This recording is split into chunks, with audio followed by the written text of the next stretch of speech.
امیر المؤمنین ابو حفص عمر بن خطاب رضی اللہ عنہ نفیل کے بیٹے، وہ عبد العزیٰ کے بیٹے، وہ ریاح کے بیٹے، وہ عبداللہ کے بیٹے، وہ قرط کے بیٹے، وہ رزاح کے بیٹے، وہ عدی کے بیٹے، وہ کعب کے بیٹے، وہ لوئی کے بیٹے،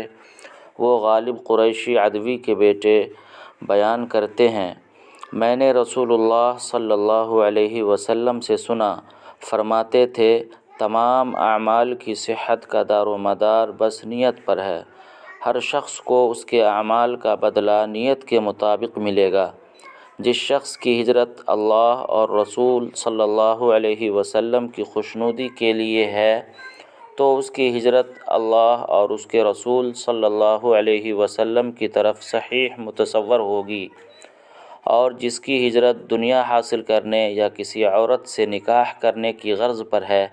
تو اس کی ہجرت اسی کی طرف ہے۔ بخاری و مسلم۔